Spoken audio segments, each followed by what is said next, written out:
I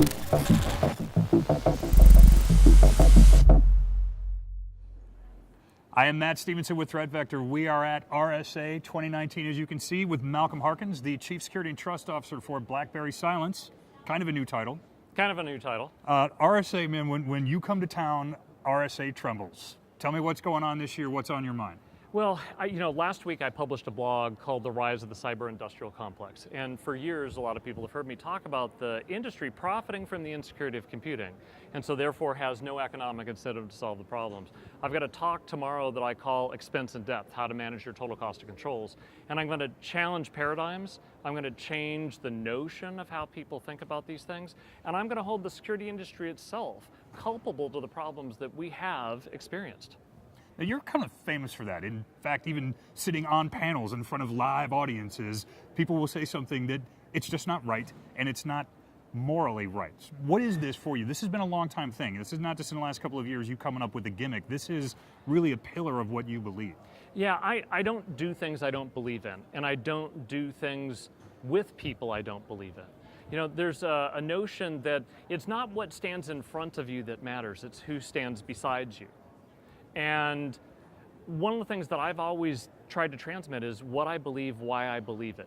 And what I've found is when I've done that, one of two things happen. People will go, I believe what you believe, and so they get on board and they help me move things forward. Which, with my perspective on this, I've seen that happen countless times. The other item is people who don't believe what you believe, and they either move to the slow lane, in which case I can keep charging ahead, or you know you've got to fight, and you know now what the grounds of the fight are going to be around. That then gives me power, it gives me perspectives, it gives me the perseverance to take on that challenge. Now, as you're looking at everything that's going on in the industry, one of the things that we've seen, Cylance and BlackBerry recently coming together, what are you looking at for the near term and maybe midterm future for this company, whether it's automotive, embedded systems, things like that? Well, one of the things that I'm excited about, and in fact, true internal story, when I held my team meeting after the announcement, I had been in Japan and so I wasn't able to do a team meeting until a few days later, I had brought them back to when I was Chief Security and Privacy Officer at Intel. And there was a group of peers and I that got together here in San Francisco at this place called The Factory. It's an incubator, innovation zone thing, all Chatham House rules dialogues. And we had a bunch of executives and other people come in to give us some coaching and perspective. We had Andre Agassi's coach come and talk to us about winning ugly, because sometimes it's an ugly win when you're in a CISO role for certain things. But John Chin came in, and he had been at BlackBerry for about 10 months. And he was there to give us coaching on how to do a turnaround.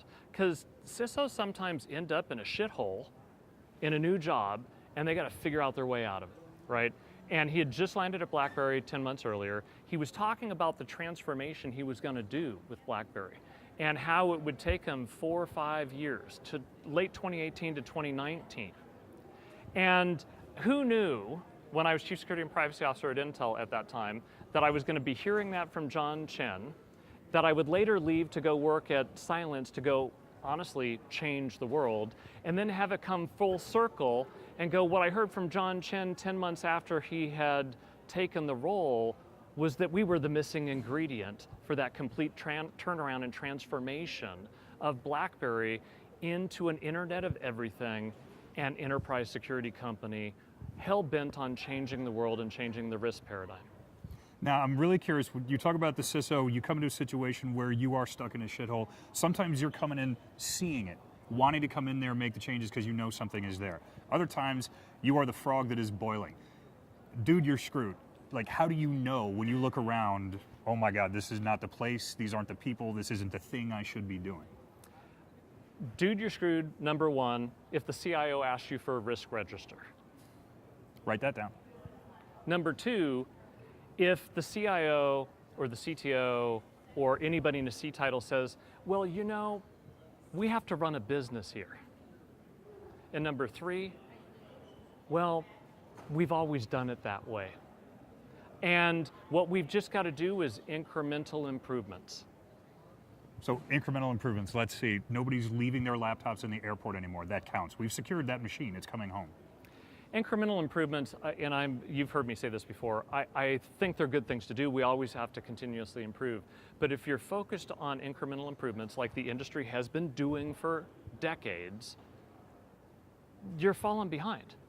the compute capability has been growing exponentially. The risk cycle has been growing exponentially. The only way to get in front of it is through transformational change.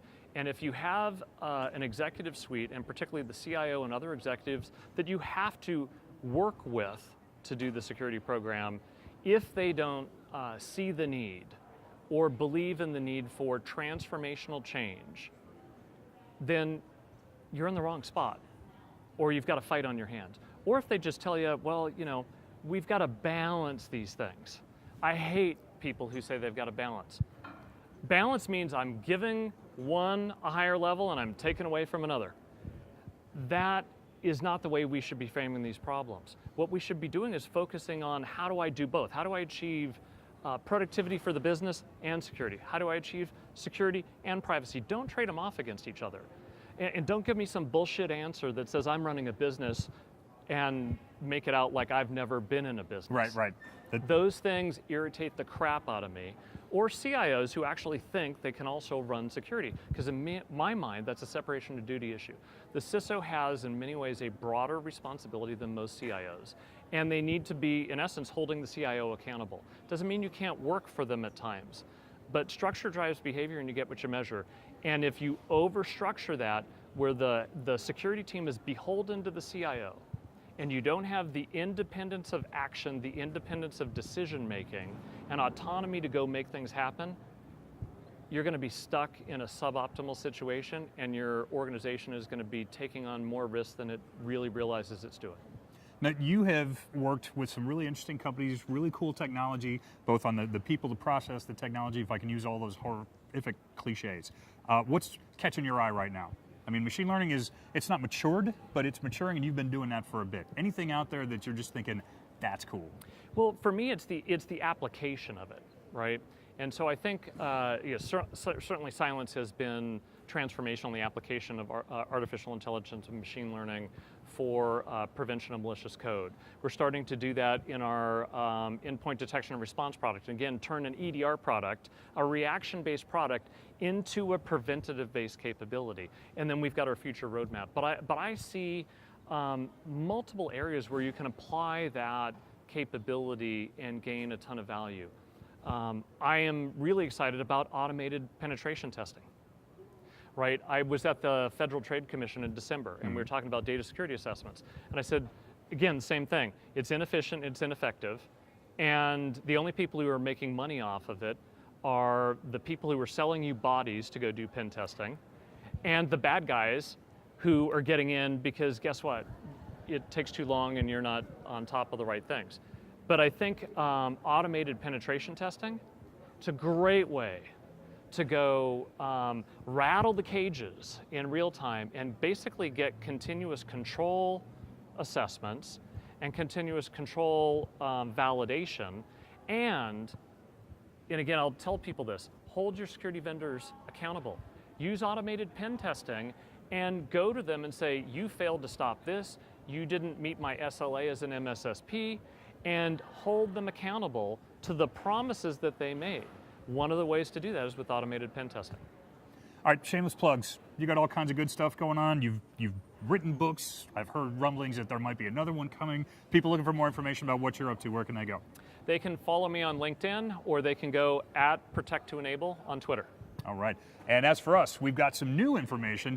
You can find us, as always, on threatvector.com, which has got all of our great video content. We've got podcasts that drop there twice a week, but also on the Twitters. We are @Cylance Inc. and @BlackBerry, www.blackberry.com, www.cylance.com. And as always, I am Matt Stevenson, @PacMatt73 across all the socials. Malcolm's going to go rattle some cages. We're going to go see what else we can find here at RSA. Stick around.